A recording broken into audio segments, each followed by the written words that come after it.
Yang di hadapan kita sudah hadir Saudara Widi Noviadi, Presidium Pusat Gerakan Mahasiswa Nasional Indonesia di sebelah kanan kita. Yang kedua ini Zainuddin Amali, anggota DPR. Insyaallah sekarang dia akan terpilih Ketua Golkar Jawa Timur. Ini aktif semua keundangan. Dan di Maria nggak asing lagi ya, Muslim yang paling cakep orang sana itu. Dan dia pengamat politik sekaligus praktisi yang mengamalkan ilmu politik di kota Madya Bogor. Dan dia terpilih, dia insya Allah akan dilantik bulan April ini ya. Dan tidak ada gugatan, ini hebatnya di main. Di sekolah dari Jambi tidak ada gugatan. Kenal kan di Maria? Masa nggak kenal? Kemudian yang paling kiri itu Ketua Umum Presidium Pimpinan Pusat Perhimpunan Mahasiswa Katolik Republik Indonesia. Hari ini kita mengundang 5 narasumber, satu lagi dalam perjalanan, yaitu Sekretaris Jenderal Nasdem, tapi semuanya para aktivis. Dan mereka ini adalah penggiat sosial dan sekaligus para pimpinan yang masih muda yang insya Allah akan menentukan masa depan kita yang akan datang. Nah, rata-rata usia mereka ini di bawah 50. Saudara sekalian, diskusi kita yang kali ini diskusi berapa? Diskusi berapa yang ke-29 ya? Diskusi ke-29 sejak didirikan pada tanggal 17 Agustus 2013. Kita sudah mengundang berbagai tokoh narasumber dengan berbagai topik. Terakhir kita kemarin mengundang Ketua MPR dengan Juli dan Dr. Herman Siregar. Kita membedah soal demokrasi prosedural versus demokrasi substansial. Pokoknya berbagai topik. Nah, berkenaan ini kami sampaikan kepada narasumber bahwa Perhimpunan Gerakan Keadilan ini didirikan oleh alumni anggota baik, walaupun tidak direstui oleh lembaganya, tapi ini inisiatif sipil untuk mempromosikan nilai-nilai keadilan, toleransi, gotong royong dalam rangka kita memperbaiki masa depan bangsa ini. Karena itu Perhimpunan Gerakan di samping membuka wacana publik bagaimana kita membangun konstruksi masa depan, dan juga membangun persepsi bagaimana bangsa ini baik. Dan kebetulan kita sedang merayakan 85 tahun Sumpah Pemuda. 85 tahun. Dan Sumpah Pemuda kita sudah tahu, saya tidak usah banyak lebar lagi. Walaupun hasil penelitian beberapa hari lalu yang dirilis oleh beberapa media, dari 10 penelitian anak-anak muda hanya 1 yang hafal Sumpah Pemuda, yang lainnya hafal 1, nggak hafal 2, ada yang nggak hafal sama sekali bahkan gaul. Tapi lah, itu memang bagian dari, karena kita mulai jauh dengan sejarah Indonesia karena banyak problem kultural dan struktur politik dunia sekarang ini bukan saja mempengaruhi negara, masyarakat, tapi sudah masuk rumah tangga kita, sehingga nilai-nilai sejarah, nilai-nilai lama yang pernah kita agungkan, kita saksikan mulai redup di dalam diri kita semua. Bahkan ada menteri olahraga bahkan tidak hafal lagu Indonesia Raya. Ini memang bukan saja memberikan, tapi kita bosan dengan menteri-menteri seperti ini, kira-kira begitu. Nah, saudara sekalian, ada 3 tantangan bagi kita semua sekarang ini. Pemuda bukan saja dia sebagai tonggak sejarah dalam melakukan perubahan, tapi dia penentu masa depan. Karena itu para pemuda ini sebenarnya satu keniscayaan mereka adalah di dalam satu sistem proses sosial politik dipastikan mereka akan menentukan kita semua pada masa depan. Tapi saya ingin melihat ada 3 tantangan besar yang perlu dipikirkan sebaik-baiknya, yang perlu diberikan signifikansinya dalam kita mengisi pembangunan, dalam kita mengisi proses politik demokrasi sekarang. Pertama itu adalah soal pasca reformasi. Kita melihat bahwa konsolidasi demokrasi berjalan cepat, ya, kita lihat jalan tempat, kemudian demokrasi melahirkan oligarki. Satu sisi dia melahirkan elit politik, sisi lain dia melahirkan masyarakat yang luas. Jadi piramida struktur politik kita ini bukan begini sekarang, dia begini, ya kira-kira begini. Di tengah kosong, inilah sering kenapa terjadi transaksional politik itu karena kita tidak memiliki kelas menengah yang kuat, tidak punya masyarakat berani yang sebagai media artikulatif untuk menghubungkan peran negara dan kepentingan rakyat secara keseluruhan. Nah, yang kedua saudara, kita sekarang ini menghadapi liberalisasi ekonomi dan politik yang luar biasa, bahkan liberalisasi modal. Ini yang menyebabkan lemahnya peran negara yang tadi mereka bertanggung jawab terhadap masa depan bangsa kita, tapi negara justru telah dibajak secara habis-habisan, bukan saja oleh kekuatan politik liberal, tapi pemilik modal juga ikut membajak peran negara. Ini yang menyebabkan negara mulai melemah, tidak akomodatif lagi dengan aspirasi politik, aspirasi ekonomi masyarakat Indonesia. Itulah bahayanya liberalisasi ekonomi dan politik. Dan yang ketiga adalah soal itu kita memang perlu memberikan lebih pandangan falsafah yang lebih signifikan lagi tentang bagaimana Pancasila menjadi living ideologi bagi kita. Jadi karena dari ideologi dia bisa menggejawantah baik itu dalam pandangan falsafah maupun praksis ideologi di masyarakat. Berbeda dengan liberalisme, sudah menjadi satu ideologi yang faktual di masyarakat. Nah, Pancasila ini gagal dalam memberikan evaluasi terhadap perilaku hidup bernegara, bahkan cara kita memperlakukan negara. Ini bahayanya kalau Pancasila tidak menjadi ideologi. Bahkan berbagai kegiatan ekonomi politik, kalau kita hadapan dengan Pancasila, 1000 kepala menilai tentang praktek ekonomi politik, maka 1000 kepala yang berbeda dalam menilai praktek-praktek ekonomi politik. Dan tapi ini saudara, saya ingin katakan dengan narasumber, inilah problem negara kita yang belum menjadi negara yang sedang mencari sosok yang mencari format politik ekonomi yang bisa diharapkan seperti cita-cita proklamasi, sebagaimana ditulis oleh Mark Twain, negara kita memang belum selesai. Nah, inilah pentingnya kita diskusi ini, karena pemuda ini akan mengambil tanggung jawab masa depan.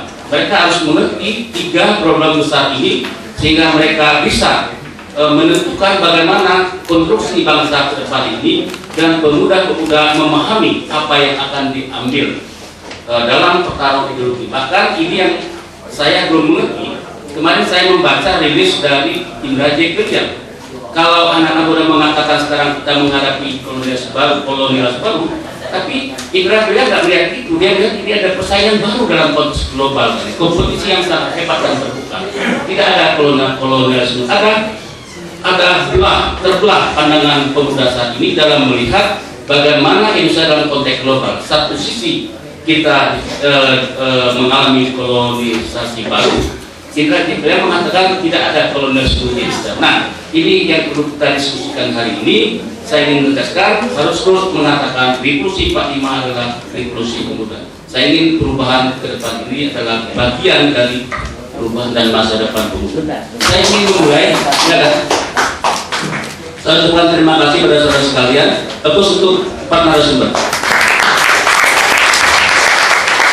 Kita ada waktu sekitar 40 menit untuk 4 orang. Setelah itu diskusi, karena Pak Juri akan tinggal ke tempat, mau ke airport jam 6. Ya, jam 3 lebih, jangan cepat banget. Nah, kami silakan kepada yang lebih mudah dulu ya, Suwidi dulu ya. Ya, Suwidi. Suwidi, kata umum silakan. Terima kasih.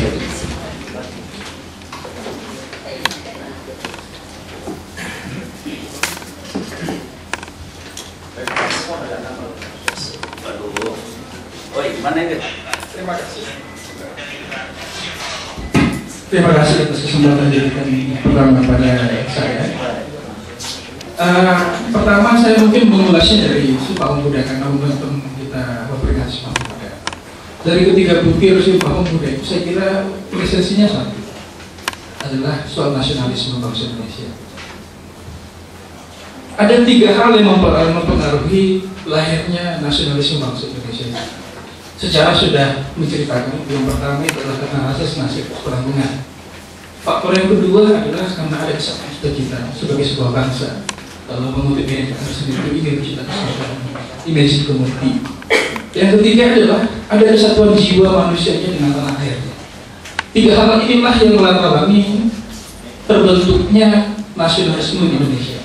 Berbeda dengan terbentuknya nasionalisme contoh di bangsa Korea. Bangsa Korea nasionalisme muncul karena aspek suku. Sedangkan Indonesia yang begitu beraneka, ternyata ketiga hal tadilah yang menciptakan nasionalisme bangsa Indonesia. Pertanyaannya adalah, setelah Kongres Pemuda kedua tahun 28 yang menghasilkan Sumpah Pemuda dan Proklamasi 17 Agustus tahun 1945 yang menyatakan negara kita sebagai negara merdeka, sejarah membuktikan bahwa Indonesia terlebih dahulu lahir sebagai sebuah bangsa baru negara. Pertanyaannya hari ini adalah, apa tugas kita sebagai generasi muda dan semua generasi bangsa ini? Jawaban adalah mengisi kemerdekaan. Kenapa demikian? Karena inilah yang akan menjaga rasa nasionalisme tetap tumbuh di setiap warga negara Indonesia. Kenapa hari ini tadi Bang Musa sudah menyampaikan kepada bahwa ada degradasi terhadap rasa nasionalisme tidak hanya di kalangan pemuda, di seluruh warga negara Indonesia itu mengalami degradasi nasionalisme Indonesia. Kenapa demikian? Ada beberapa hal yang memang terjadi yang tetap terlestari di Republik ini, yang akhirnya mengikis rasa nasionalisme kita. Apa? Serangan sederhana sekali untuk menguji bagaimana pembangunan yang terjadi di Republik ini mencerminkan rasa nasionalisme kita sebagai sebuah bangsa atau tidak. Contohnya, kita lihat dari salah satu aspek tadi terbentuknya rasa nasionalisme karena rasa senasib dan sepenanggungan. Kita mampu menguji proses pembangunan yang ada di Republik Indonesia. Contoh, dari segi aspek ekonomi, apakah pembangunan Indonesia, kita telah secara Indonesia bagian barat, tengah, dan timur, pembangunan ekonominya sudah mencerminkan rasa senasib atau tidak? Kita bisa sama-sama menjawab tidak. Aspek kedua, dari segi pendidikan, apakah pembangunan di sektor pendidikan sudah mencerminkan rasa senasib penanggungan atau tidak bagi warga masyarakat yang memiliki kemampuan ekonomi kuat dan lemah dalam mengakses pendidikan? Kita sama-sama bisa menjawab bahwa belum mencerminkan rasa senasib penanggungan. Dari segi aspek hukum, apakah pembangunan hukum yang terjadi di Republik Indonesia sudah mencerminkan rasa keadilan hukum bagi rakyat kita yang kuat dan yang lemah? Kita sama-sama juga bisa menjawab belum mencerminkan rasa senasib penanggungan. Dan banyak aspek yang lain yang akhirnya ini terakumulasi menjadi sebuah kekecewaan kita. Akhirnya kita tidak merasakan arti pentingnya negara, dalam hal ini dipersonifikasi oleh pemerintah dalam hidup kita sehari-hari. Bagaimana mungkin kita bisa menyatakan I'm proud of Indonesia? Kalau kita lihat Amerika, meskipun banyak pendatang, orang imigran, tapi dia bisa menyatakan bentuk nasionalisme itu sebagai I'm proud of America. Saya bangga menjadi orang Amerika. Kenapa demikian? Karena dalam hari-harinya mereka merasakan arti hadirnya pemerintah dalam kehidupan sehari-harinya. Berbeda dengan kita yang hari ini yang ada di Indonesia. Justru dari apa yang saya sampaikan tadi untuk menguji pembangunan nasionalisme kita itu, ternyata kita sama-sama bisa menyimpulkan bahwa pembangunan hari belum mencerminkan rasa senasib dan sepenanggungan. Itu bisa kita lihat masih pertama. Kalau bicara dari aspek ekonomi, kesenjangan pembangunan antar wilayah masih terjadi di Republik ini. Kesenjangan dalam hal mengakses pendidikan antara masyarakat berkemampuan ekonomi kuat dan lemah itu sangat terjadi hari ini. Rasa keadilan dalam mendapatkan keadilan hukum juga masih terjadi kesenjangan. Hal inilah yang secara tidak langsung pemerintah terlibat dalam menghancurkan rasa nasionalisme bangsa Indonesia. Itu yang terjadi. Pertanyaannya adalah apa yang bisa dilakukan pemuda dalam konteks hari ini? Saya kira cukup sudah Sumpah Pemuda itu menjadi sumpah untuk kita ijabahkan dalam konteks kekinian. Kenapa? Karena kalau tidak, ini akan berakumulasi kepada rasa kebangsaan kita sebagai sebuah bangsa. Apalagi data The Competitive Global Index tahun 2012 sampai 2013 itu skor Indonesia itu ke level 50, turun dari tahun lalu dari utang ke 46. Sekarang itu turun ke 50. Skornya 4,4. Ini mengindikasikan daya saing bangsa Indonesia mengalami penurunan. Di satu sisi kita mengalami kendala, pembangunan daya saing kita mengalami penurunan. Di sisi lain kita dihadapkan kepada momentum-momentum luar biasa yang menguji kita sebagai sebuah bangsa. Contoh, momentum terdekat itulah Asian Community 2015. Kunci untuk melakukan globalisasi ada 3 hal.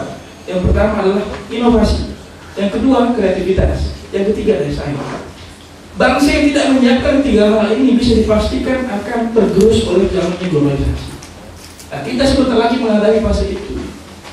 Tapi kita harus akui sebagai sebuah bangsa, belum ada sebuah grand design besar bagi bangsa ini bagaimana untuk membangun pemudanya. Meskipun tadi mungkin Bang Pusat tadi sudah menyampaikan bahwa pemuda adalah penentu masa depan bangsa ini. Tapi kita harus akui hari ini, belum ada desain besar bagaimana menyiapkan pemuda-pemuda sebagai generasi penerus bangsa di kemudian hari. Apa buktinya? Kita bisa sama-sama merasakan semua organisasi OKP, semua mahasiswa yang ada di Republik Indonesia. Kita ini ibarat, kita hidup di limba. Kita tidak merasakan bagaimana proses pemberdayaan dilakukan oleh pemerintah. Kita tidak merasakan. Kita tidak ada merasakan proses pengembangan yang dilakukan oleh pemerintah dalam menyiapkan generasi-generasi penerus untuk melanjutkan tongkat estafet kepemimpinan di bangsa ini. Kalaupun ada pemuda-pemuda yang muncul ke permukaan, itu adalah sporadis sifatnya. Dia bertarung sendiri. Dia tidak didesain bagaimana untuk menggantikan generasi-generasi pemimpin yang ada hari ini. Inilah menjadi kekhawatiran kita sebagai sebuah bangsa. Kalau tidak ini disiapkan dengan baik, maka bisa dipastikan kita akan kalah dalam persaingan antara bangsa. Bahkan lebih jauhnya lagi, tanpa ada inovasi, kreativitas dan daya saing, dengan liberalisasi pasar bebas yang akan kita masuki 2015 dan 2020 nanti apa itu? Maka yang paling kita khawatirkan adalah kita ini hanya menjadi kuli di bangsa sendiri. Itu yang kita khawatirkan. 2015 nanti tenaga-tenaga profesional yang memiliki sertifikasi akan lebih mudik di negara Asia ini. Jangan salah, saat ini supir nanti menjadi dikategorisasi sebagai tenaga profesi. Ya jangan salah, nanti 2015 nanti ada di supir di Jakarta ini orang Filipina, orang Thailand dan segala macam. Mereka sudah disiapkan 3 kali inovasi, kreativitas dan sains. Dan kita hari ini, jujur kita harus akui belum ada persiapan yang sangat baik dari pemerintah. Bagaimana kita menyongsong abad-abad pasar bebas itu belum ada. Kalau itu terjadi, sudah bisa kita pastikan lambat laun rasa nasionalisme yang merupakan inti dasar dari berdirinya Republik, maka akan perlahan akan muncul. Kita sudah bisa melihat mengaksi beberapa buku segala macam yang mulai dari The End of Ideology, The End of History, segala macamnya. Dia mengindikasikan bahwa sudah matinya semua ideologi selain kapitalisme. Buku-buku itu kayak si Omar segala macamnya sudah mengindikasikan bahwa matinya semua ideologi itu sudah ada. Kecuali secara implisit dia menyatakan yang itu tadi dari adalah ideologi kapitalisme. Itu yang hidup. Bayangkan kalau itu terjadi sebagai nation state kan. Ya, globalisasi tentu itu membuka ruang, tidak lagi mengenal batas-batas ruang dan waktu. Akan ada peluburan sebagai salah satu masyarakat dunia. Kuncinya kembali lagi kreativitas, inovasi dan daya saing sebagai sebuah bangsa untuk masuk ke arena pertempuran. Karena inilah pertarungan. Karena dulu mungkin yang ada itu adalah peperangan secara fisik. Ada pangkalan-pangkalan militer yang ada di negara-negara koloni. Hari ini yang ada di Republik ini kan ada pangkalan-pangkalan metal asing. Kenapa saya bilang pangkalan-pangkalan metal asing? Kita buktikan itu dengan amandemen tahun 2002 hasilnya itu. Yang mensponsor itu kan KNDI segala macam. Yang hari ini justru kantor di Senayan di DPR ini. Pangkalan-pangkalan metal asing itu ternyata sudah masuk kepada isi lembaga-lembaga institusi kita. Bisa kita bayangkan, kalau itu sudah terjadi, maka kita perlahan-lahan bisa kita simpulkan bangsa ini akan mengalami namanya kehilangan jati bangsa. Ada 2 yang menyebabkan proses revolusi, krisis ekonomi yang berat dan krisis jati diri bangsa.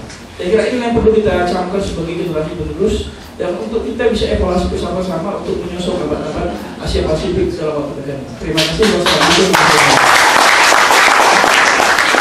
Nanti saya ulas. Kita lanjut ke tes langsing ya, Bima Arya, lalu nanti sana atau dari atau gimana? Setuju ya? Oke, Bima Arya silakan.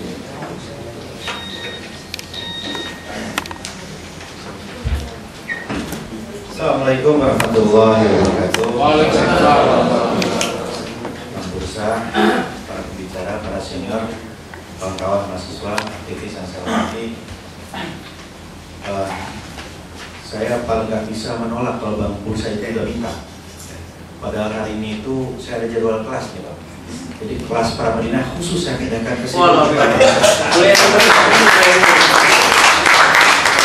Tapi yang paling penting, saya ingin anak-anak ini berkenalan dengan tokoh aktivis paling legendaris di Indonesia, yaitu Guru Sastra. Mereka ini siap di kader supaya tidak jadi kader neoliberal. Baik, yang pertama bicara dengan konsep nasionalisme, saya teringat atas satu konsep yang saya temukan ketika saya menulis dan kemudian saya tulis itu di harian Kompas dan di beberapa jurnal. Saya menemukan konsep yang saya kira sekarang masih relevan, namanya nasionalisme kosmopolitan dari Anthony Giddens. Giddens yang kita kenal dengan teori jalan ketiga punya konsep menarik tentang nasionalisme, yaitu nasionalisme kosmopolitan. Apa itu nasionalisme kosmopolitan? Dia bilang begini, tidak ada dikotomi antara nasionalisme negara, konsep globalisasi, dan isu etnis. Kenapa? Seseorang bisa sangat cinta terhadap negaranya, sangat bangga dengan kotanya, tetapi pada saat yang sama dia sangat luas bisa adaptasi dengan kondisi global. Jadi saya lahir di Bogor, cinta kota saya, kebanggaan saya terhadap Bogor luar biasa. Saya orang Sunda, tetapi saya punya kecintaan luar biasa juga terhadap Indonesia. Jadi pada saat yang sama saya paham orang Bogor, orang Indonesia harus bisa berselancar di dunia global. Nah, saya ingin berangkat dari titik ini. Kenapa? Karena kalau racikannya tidak pas, kita tidak akan bisa survive, anak-anak muda ini. Ada kawan-kawan yang terlalu global sehingga cenderung disindir-sindir dengan kata-kata neoliberal. Pergaulannya terlalu global, Inggris cas-cis-cus, sekolahnya barangkali mulai dari SD sampai kuliah terus di luar negeri, tetapi dia tidak paham sentimen-sentimen keindonesiaan. Orang ini menjadi orang aneh. Mungkin nih teman-teman mahasiswa punya banyak teman seperti itu, sehingga sensitivitasnya berbeda. Tetapi ada juga yang terlalu nasionalis, patriotik, juga tetap menjadi orang aneh. Kenapa? Ya karena seolah-olah chauvinistik, seolah-olah ya saya tidak habis pikir ada orang mau mati demi negara itu seperti apa misalnya kan. Nah, tetapi ada juga yang nggak peduli terhadap NKRI, tidak paham globalisasi, yang taunya hanya Cianjur itu misalnya. Mana hasil tadi? Ya, saya mau tahu Cianjur aja. Misalnya, atau tentang Garut, tetapi dia gaptek ketika berbicara yang lain. Nah, ke depan saya kira anak-anak muda ini harus fasih di tiga ranah tadi. Harus fasih di tiga ranah tadi. Saya sering menjawab pertanyaan-pertanyaan, Kang, kenapa kok pilih di Bogor? Bima ini kan bisa jadi anggota dewan, gitu kan, nyalek dan sebagainya. Menurut saya saat ini justru tantangan terbesar bagi anak muda kita ini adalah bagaimana berjuang di tingkat lokal, mengukur bajunya, menghitung fase-fasenya, mengukur juga makomnya ada di mana.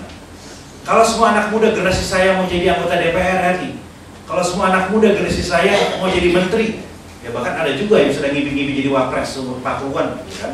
Ada teman kita yang Ada saya juga. Jumur. Nah, itu yang menurut saya pelompat-lompat tadi. Saya percaya Bang Bursah dan kawan-kawan, ke depan tantangan kita banyak dan besar sekali, tetapi jangan lupa keseharian kita itu ada di kota di mana kita tinggal. Saya tidak habis pikir dan khawatir kalau semuanya ingin melesat nasional misalnya, semuanya ingin juga go internasional. Nah, yang mengurusi kotanya siapa?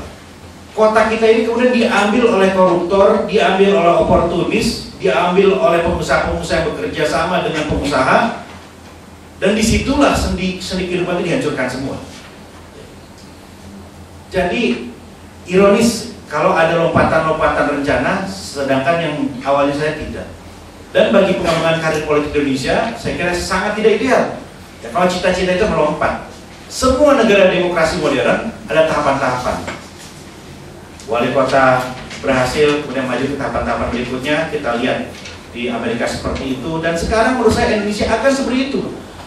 Kita lihat bagaimana kiprah Jokowi dan mulai banyak itu yang lain. Ini bukan soal kesempatan karir, bukan. Tetapi itulah menurut saya sunatullah seperti itu. Tahapan-tahapan fase perencanaan adalah seperti itu. Nah, karena itu saya sebetulnya melihat bahwa konsepsi nasionalisme kosmopolitan tadi masih sangat relevan. Kita harus paham apa yang terjadi di lingkungan kita bisa fight untuk mengubah keadaan di situ, tetapi kita juga mengerti bagaimana nasional dan bagaimana internasional. Tidak mungkin kita membatasi diri, tidak mungkin kita menolak globalisasi. Yang harus kita lakukan adalah kita bisa berselancar dan menunggangi arus globalisasi. Gitu. Itu yang pertama. Poin yang kedua, tadi saya senang disebut-sebut oleh Bung Twidi tentang Asian Economic Community. Kita ini ngeri menatap ke depan sebetulnya. Ini Bung Hariko cerita pernah di Thailand berapa bulan kok? Sebulan. Ya. Melihat bagaimana Thailand sangat siap untuk menghadapi free trade, menghadapi globalisasi, menghadapi Asian Economic Community. Ya, panji-panji ekonomi itu dikibarkan di mana-mana supaya siap. Kita di saat tetangga kita udah siap menyongsong itu, masih sibuk untuk urusan-urusan kecil dan mikro. Ya, di saat negara-negara lain itu anak mudanya mengasah skill kompetensi, kita masih asik bakar-bakar ban. Mohon maaf kalau saya contohnya bakar ban gitu, tapi menurut saya itu salah satu ilustrasi saja. Ya, bagaimana ke depan itu kompetensi skills itu luar biasa diperlukan, sangat penting. Kita ini kebanyakan aktivis tapi kurang dokter, kurang sarjana geologi, sarjana tambang. Ke depan kalau kita menjadi negara maritim terbesar, ya dokternya harus perbanyak gitu. Sama seperti India menyiapkan dokter di bidang IT, Cina menyiapkan dokter di bidang ekonomi mikro misalnya. Kita ini nggak ada, tadi persis saya banyak sekali paham tadi. Persiapan-persiapan kita untuk menuju ke depan itu memang sangat minim dan sangat kurang disadari. Ya, masih asik dengan hal-hal sifatnya mikro. Yang ketiga, setiap generasi punya musuh, setiap generasi punya isu di 08, 28, 66, 74, 80, 98 berbeda dengan sekarang, atau mungkin ada banyak persamaannya, tetapi saya masih percaya musuh bersama kita hari ini adalah korupsi, pragmatisme, transaksional, korupsi dan pragmatisme. Itu masih ada di mana. Itu betul menghancurkan semua segi kehidupan. Sekali lagi saya maju di Bogor karena realitanya ada seperti itu. APBD di Bogor itu luar biasa, tidak logis. Anggaran baju dinas wali kota 180 juta satu tahun. 300. APBD 1 triliun. Ya. Baju dinasnya 180 juta. Budget untuk LDK OSIS 120 juta. Lebih banyak untuk baju 120 juta.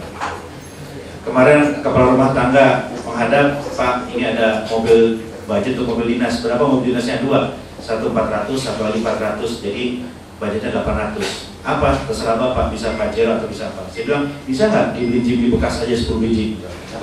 Jimny bekas aja 10 biji. Jimny. Oh, Jim ya. Ya, artinya banyak sekali hal yang tidak logis dan nonsens dalam hal itu. Dan lebih gila lagi kalau kita semua diam. Gitu. Ya itu kan yang kemudian menentukan keseharian kita, gimana kita bisa menggunakan transportasi yang nyaman, aman, pendidikan sehat, kesehatan murah dan sebagainya. Banyak bantuan tidak tepat sasaran, orang-orang yang harusnya dibantu tetapi mati di rumahnya, sementara orang-orang yang punya akses lebih bisa berobat, pulang pergi ke Singapura dan sebagainya gitu. Nah itulah membumikan ideologi. Itulah kita menjalankan pemikiran-pemikiran tadi, itulah kita menerapkan teori. Ya, selama ini menurut saya banyak ideologi itu tidak berkaki. Kemenangan kita di Bogor menurut saya salah satu yang membanggakan dan melegakan, bukan buat saya, buat semuanya, adalah bahwa teori masih bisa bekerja. Anggaplah saya membuka jalan bagi teman-teman aktivis, teman-teman pemikir, teman-teman muda. Ya, jangan takut dengan transaksionalisme, pragmatisme dan korupsi. Ya. Demi Allah tidak sepeser pun politik uang saya gelontorkan. Tidak ada. Tapi lawan menggempur kita dengan sembako, dengan uang dan sebagainya. Terus terang ya, saat terakhir itu kita siap-siap kalah tipis, Bang. Kalau tipis sekarang begitu baca, wah berat ini. Basis kita digoyang, diacak-acak gitu. Tetapi kemudian sejarah mencatat itu ada basis-basis yang tidak tergoda oleh politik uang itu. Di mana itu? Kelas menengah. Jalan Tuhan. Kelas menengah. Kelas menengah betul-betul menurut saya menjadi elemen yang membuat kita optimis pada masa depan. Siapa kelas menengah? Kita yang ada di dalamnya yang kelas menengah. Ya, harusnya. Kita ini krim, kurang dari 6% orang Indonesia yang sempat kuliah. Nah ini adalah kita yang tercerahkan. Kalau idealisme itu datang dari perut yang sudah terisi, selesai sudah. Nah persoalannya idealisme ini banyak yang datang dari perut yang lapar. Belajar dari 66, 74 dan sebagainya begitu. Yang tergoda masuk kekuasaan dan buat aneh-aneh, yaitu lapar. Nah persoalannya bagaimana supaya kita tidak lapar? Sekali lagi kembali lagi ke kompetensi tadi. Saya tantang semua untuk terus kejar kompetensi tadi. Kompetensi. Saya agak sedih gitu kalau melihat kawan-kawan itu ya bangga dengan jam terbang panjang di aktivis gitu, tetapi kemudian berbicara kompetensi, nah skills ke depan sangat dibutuhkan. Saya percaya ke depan politisi dengan kompetensi jauh dibutuhkan dibanding politisi dengan retorika, politisi dengan wacana, politisi dengan karya, dengan skills, dengan kompetensi akan banyak berperan ke depannya. Dan yang terakhir, kita juga harus bisa membaca tanda-tanda zaman dan kebutuhan apa yang menghadapi dari depan. Saya melihat ya ada kecenderungan pemimpin itu juga ada di arah masing-masing. Ada masanya di mana Indonesia membutuhkan solidarity maker, tokoh karismatik dengan kemampuan orator yang luar biasa. Ketika masa itu lewat, Indonesia membutuhkan pemimpin dengan tipe administrator yang punya kemampuan untuk menata organisasi dan lain-lain. Tetapi ketika bangsa ini kemudian sakit, tingkat kepercayaan rendah, korupsi di mana-mana, pesimisme publik mengejala, apa yang dibutuhkan? Saya percaya inilah era pemimpin inspirator, pemimpin yang bisa menginspirasi. Karena bangsa ini kekurangan role model, bangsa ini minus pahlawan-pahlawan yang bisa menginspirasi. Sekali lagi, kemunculan figur seperti Mas Jokowi, Mas Ganjar mungkin Jawa Tengah, Ibu Risma di Surabaya, karena mereka dianggap menginspirasi. Skills menjadi nomor sekian, ini yang menarik ya. Skills menjadi nomor sekian, nah apalagi jika skills itu ya diimbangi juga dengan kemampuan untuk menginspirasi. Bagaimana tidak menginspirasi? Ibu Risma di Surabaya itu katanya mulai subuh keluar kemudian menyapu-nyapu, membuat gentar kepala dinas dan lain-lain. Sehingga satu kota kemudian menjadi edik untuk menanam dan menghijaukan kota. Sama juga di kota-kota yang lain. Dan saya percaya bahwa kemampuan menginspirasi itu pasti datang dari sosok yang memiliki karakter dan kompetensi. Singkat kata ke depan, anak-anak muda harus memiliki karakter, memiliki kompetensi. Kalau dua itu kita pegang, insya Allah masa depan Indonesia cerah. Terima kasih. Assalamualaikum warahmatullahi wabarakatuh.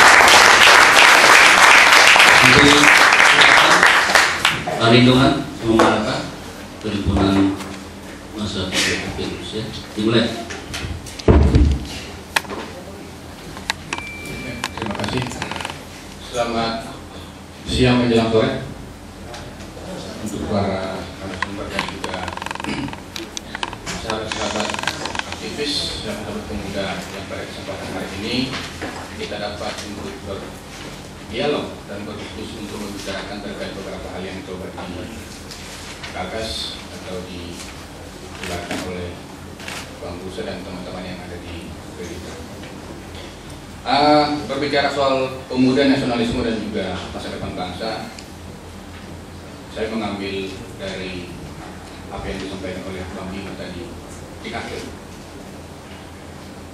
Saya pikir proses perjalanan bangsa kita hingga pada hari ini juga tentunya kita harus juga melihat bagaimana kita anak-anak kita sekarang. Proses perjalanan bangsa ini juga tentunya dibarengi dengan berbagai fenomena, berbagai momen-momen yang terjadi. Tadi Bang Bima mengatakan bahwa tanda-tanda zaman pada hari ini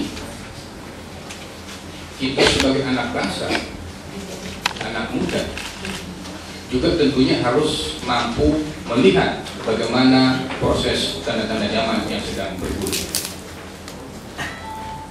Memang ketika kita berbicara hal demikian, lebih banyak ketika berbicara tanda-tanda zaman akan ditularkan oleh para yang tua-tua. Itu yang selalu mereka sampaikan. Tetapi saya pikir kita sebagai anak muda juga tentunya harus paham untuk melihat bagaimana proses bangsa ini dari masa ke masa, sehingga dalam proses tersebut kita sebagai anak muda mampu memposisikan diri, mampu menempatkan diri di mana kita harus mengambil bagian.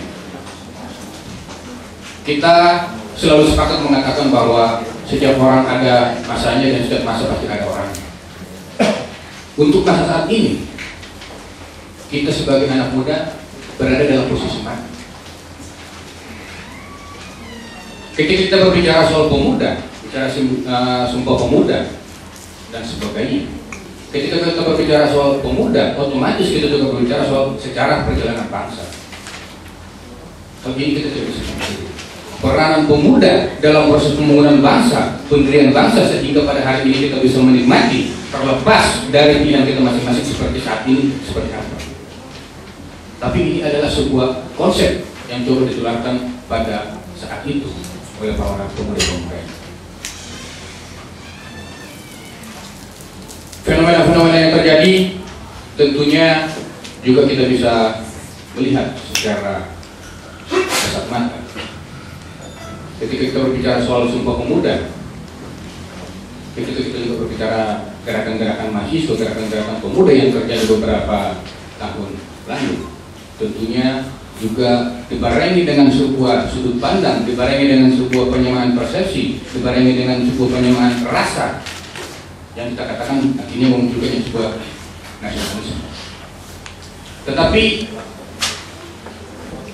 pasca era reformasi, ataupun kita katakan pada hari ini, anak muda kita berada di mana? Saya tidak dalam posisi orang yang pesimis melihat kondisi anak muda saat ini. Saya yakin bahwa anak-anak muda kita saat ini semua mempunyai sudut pandang, semua mempunyai ide gagasan yang cemerlang berbicara soal bagaimana bangsa ini ke depan. Tetapi persoalannya adalah kita belum mempunyai sebuah tagline, kita belum mempunyai sebuah mindset berpikir yang sama, sehingga ide gagasan-gagasan yang dimiliki oleh semua anak muda masih tercerai-berai. Sebenarnya dalam tataran itu saja. Tapi kalau bicara soal tataran pemahaman soal kebangsaan, pemahaman soal nasionalisme, saya pikir anak-anak muda saat ini, terutama kelompok-kelompok aktivis, itu sangat melekat. Fenomena ini terjadi akibat apa? Kalau kita melihat bahwa kondisi bangsa juga sangat mempengaruhi kondisi anak-anak muda saat ini, menurut saya itu sepakat. Pemerintah kita tidak mampu membuat sebuah konsep tatanan bagaimana anak-anak muda saat ini mampu untuk diberdayakan. Kita melihat dari sistem pendidikan. Sistem pendidikan kita saat ini hanya menciptakan orang-orang menjadi pekerja. Menciptakan orang-orang menjadi pekerja. Bukan orang-orang yang mampu menciptakan pekerjaan. Itu yang terjadi. Sehingga kita disibukkan dengan kuliah, sekolah, dan kuliah sekolah. Itu yang menjadi orientasi. Bagaimana saya mampu bisa lulus kuliah cepat dari kampus dan saya bisa bekerja di perusahaan. Itu yang menjadi orientasi yang coba ditularkan oleh sistem yang ada saat ini.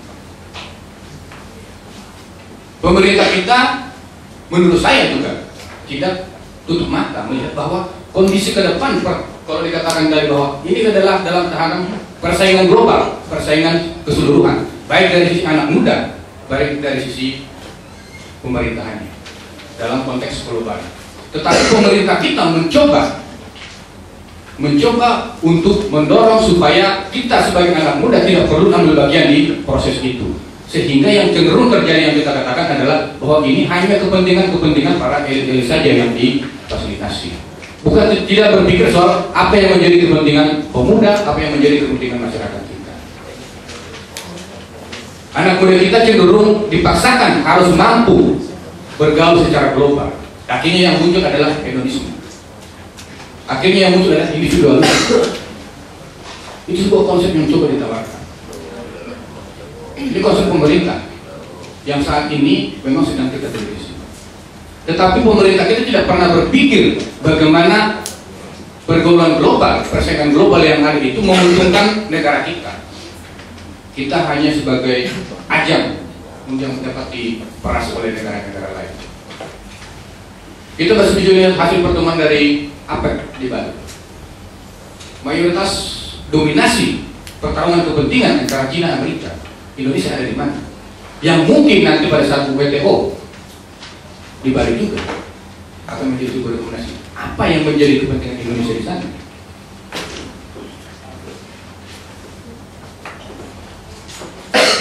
Tidak ada sebuah hal yang sangat substansial terkait dengan hasil pertarungan yang coba dilontarkan oleh pemerintah kita terkait dengan kepentingan bangsa kita.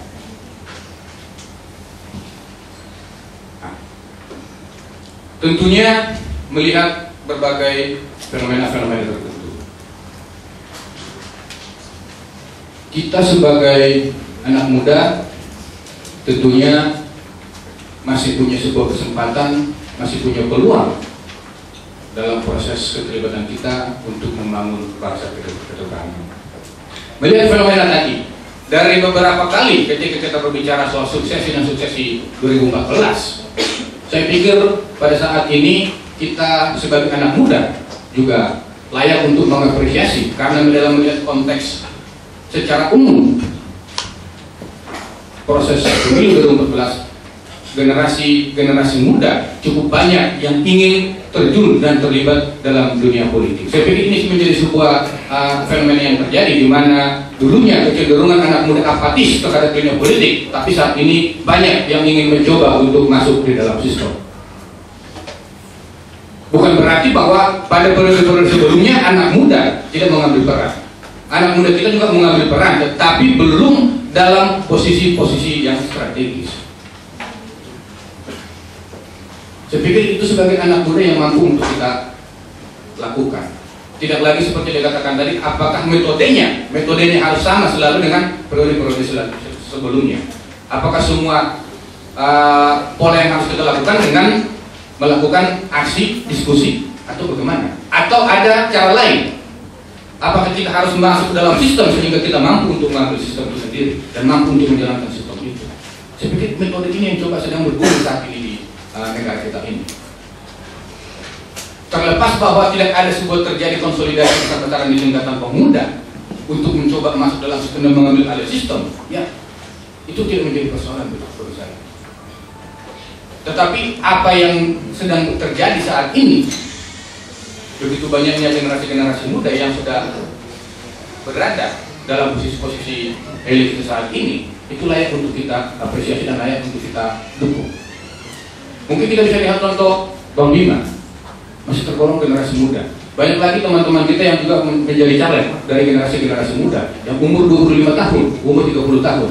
Begitu banyak yang ingin mencoba bertarung dalam sistem itu sendiri. Sehingga kita bisa merasakan bagaimana kalau seandainya kita sudah di dalam sistem, apa yang harus kita lakukan. Saya pikir itu yang menjadi sebuah hal yang perlu untuk kita apresiasi.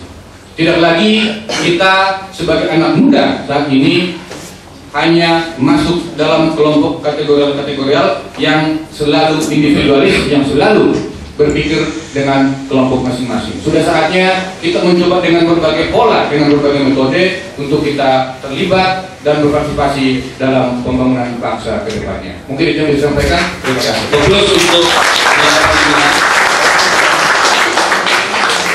kita narasumber keempat, saudara Zaid Amali. Mungkin begini deh, bisa nggak ditambahin sedikit? Ini kan pemuda yang kompak nih, ya. Tapi juga tadi kata Bima pragmatis.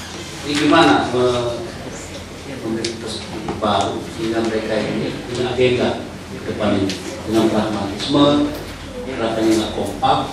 Gimana mau jadi perubahan? Itu tambahan. Jadi kalau Pak Sudin ada ide lain soal itu, nggak apa-apa, supaya lebih semangat.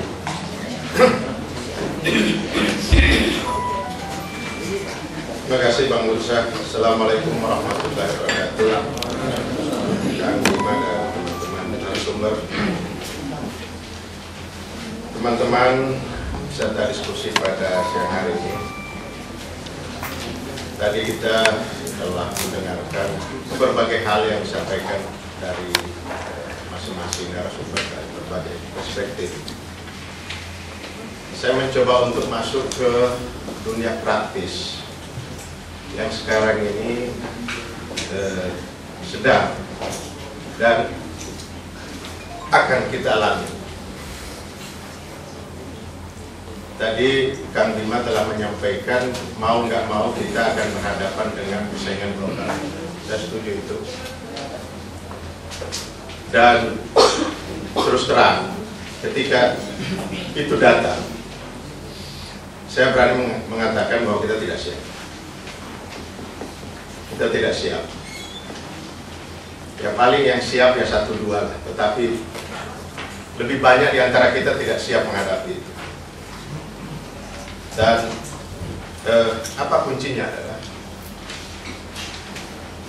kita tidak bisa lagi menunggu apa yang akan digerakkan oleh pemerintah atau apa yang akan diberikan oleh pemerintah, tetapi inspirasi itu harus datang dari kita. Bagi anak muda tentu yang punya mimpi, punya angan-angan yang banyak, itu harus dieksplor sebanyak mungkin, sehingga ketika masa itu datang kita dalam posisi yang siap. Saya ngobrol dengan beberapa anak muda di luar kita, Korea, di Jepang, dan negara-negara lain.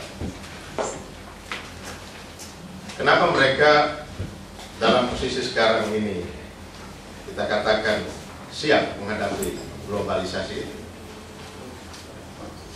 Karena dia berada di alam yang tidak sekaya seperti kita.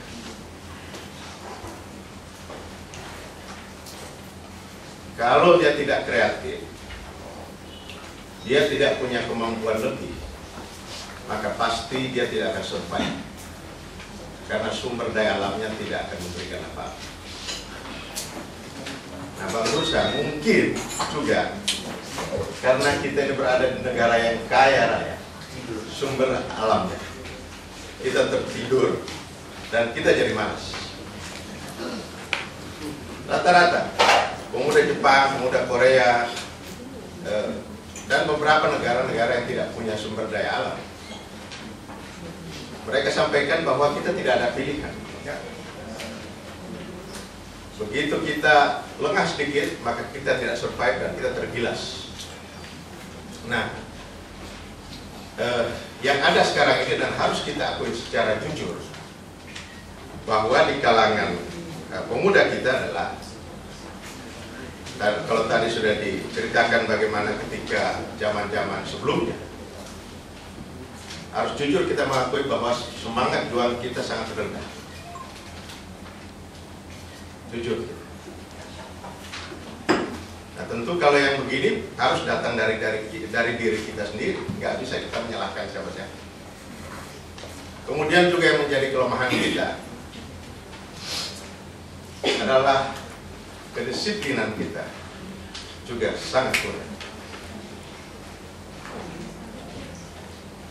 Yang ketiga adalah kita tidak pernah fokus kepada sesuatu yang mau kita capai.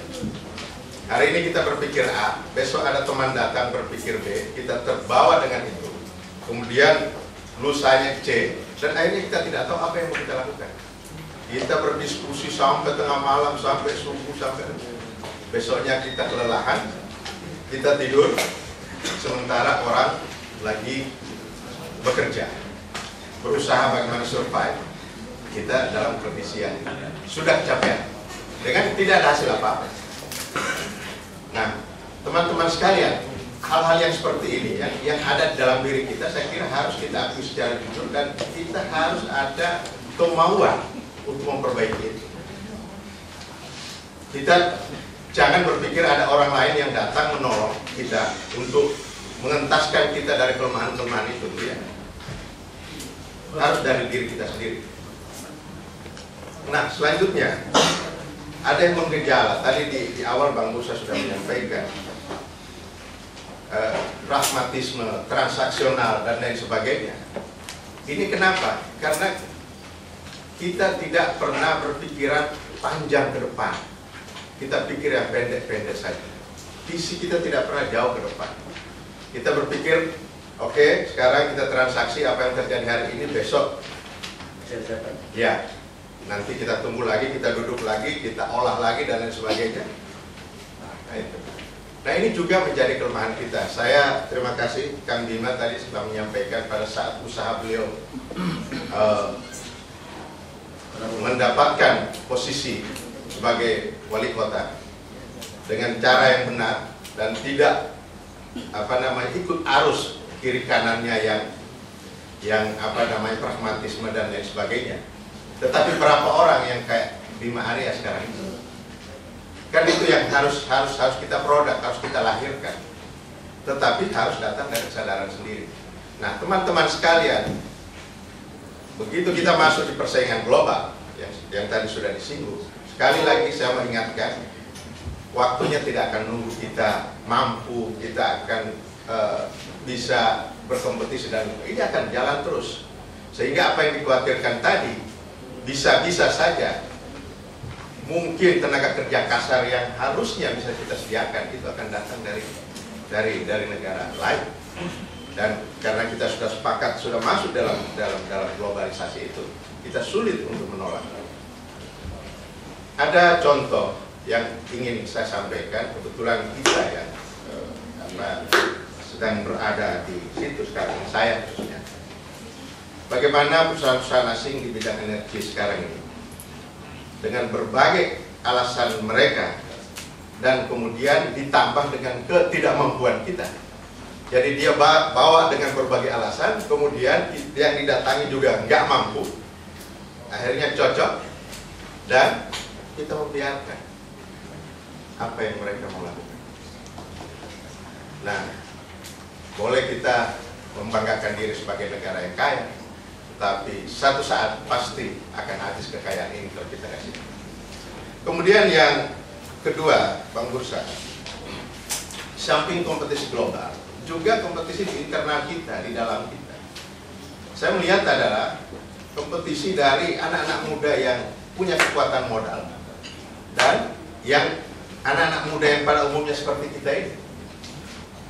Itu juga tidak bisa terhindari di berbagai kesempatan, di berbagai pertempuran. Ada orang karena dia bawa duit banyak, punya kemampuan modal, dengan keterampilan sedikit, dia bisa menguasai banyak orang yang punya keterampilan berorganisasi dan lain sebagainya. Itu juga sekarang yang menjadi tantangan kita. Dan ya kita juga tidak bisa menyalahkan mereka. Tidak bisa menyalahkan itu. Yang bisa kita lakukan adalah kita membangun diri kita. Sekali lagi contohnya Kang Bima tadi sampaikan bahwa dengan segala apa yang ada, beliau mampu melawan kekuatan modal dan sebagainya. Artinya itu, ini bisa, bukan tidak bisa. Contohnya ada, bukan sesuatu yang mustahil dalam teori. Itu bisa, asal kita punya keyakinan untuk itu. Kemudian selanjutnya tadi menyampaikan bahwa sekarang ini kita bersyukur dengan keberadaan anak-anak muda kita di beberapa posisi-posisi politik. Nah, ini pengalaman ya. Saya kira ini pengalaman saya harus sampaikan, dan saya kira Bang Bursa juga pernah mengalami. Bagaimana ya karena saya di DPR, saya cerita pengalaman kita. Bagaimana para politisi-politisi muda ini dibanding dengan yang senior-senior, daya tahannya, kreativitasnya dan lain sebagainya, saya berani katakan kalah. Apalagi dulu masih ada fraksi TNI Polri. Itu dari sejak dia masuk sampai tengah malam dia duduk tertib dan sebagainya. Kita daripada sipil ya. Iya, selesai absen pulang di Plaza Senayan, di Senayan City dan lain sebagainya. Dan pada umumnya itu adalah anak-anak muda. Kita boleh berbangga bahwa sekarang banyak anak muda yang masuk ke area-area itu, tetapi yang kita sayangkan adalah mereka tidak dibekali oleh keterampilan yang memadai. Dengan sistem suara terbanyak apalagi, siapa yang paling populer, mau dia terampil, mau dia tidak mampu, dia tidak bisa ngomong dan lain sebagainya,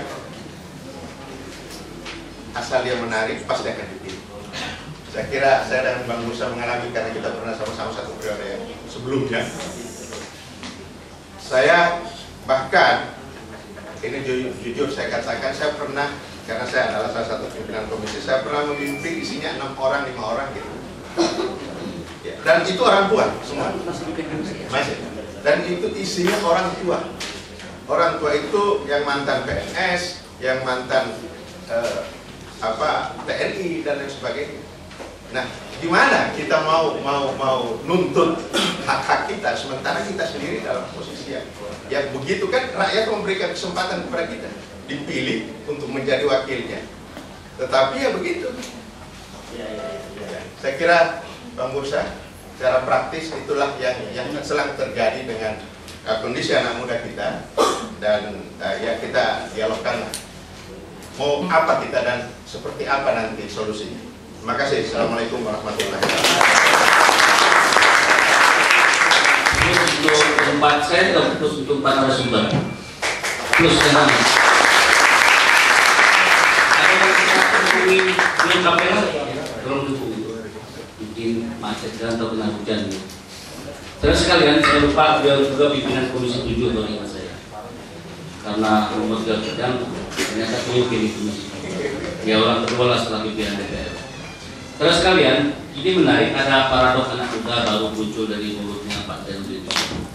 Tapi culture sekarang ini memang memungkinkan. Ini untuk kita ketahui saja. Jadi lifestyle para anggota parlemen itu nggak bisa dipisahkan dengan transformasi institusi modern, termasuk mall-mall, ya. MPR, mall ada singkatan. Mall apa dan sebagainya. Jadi saya pikir inspirasi anak muda justru kalah dengan orang-orang tua.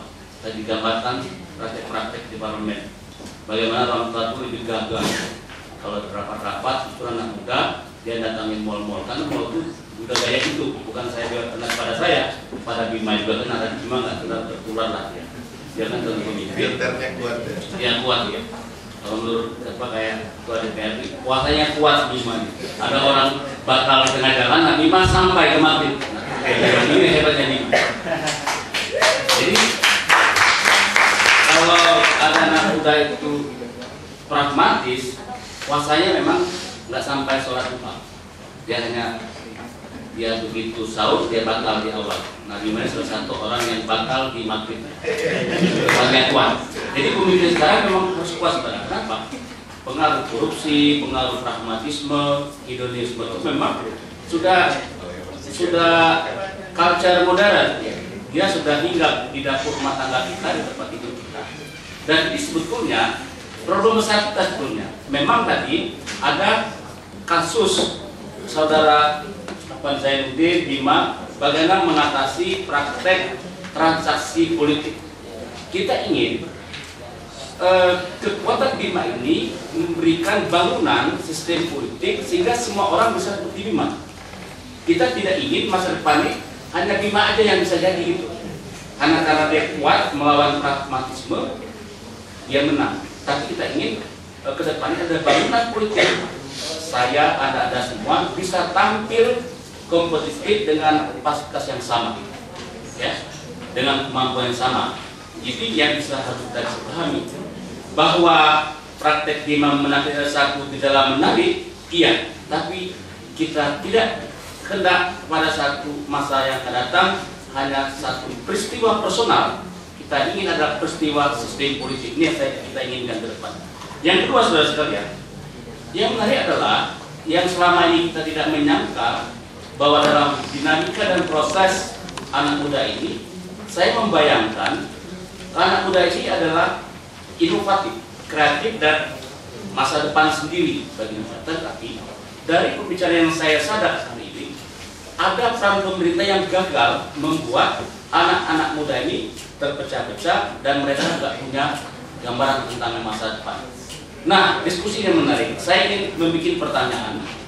Kira-kira agenda apa mau didesakkan oleh anak muda untuk menginspirasi perubahan kedua?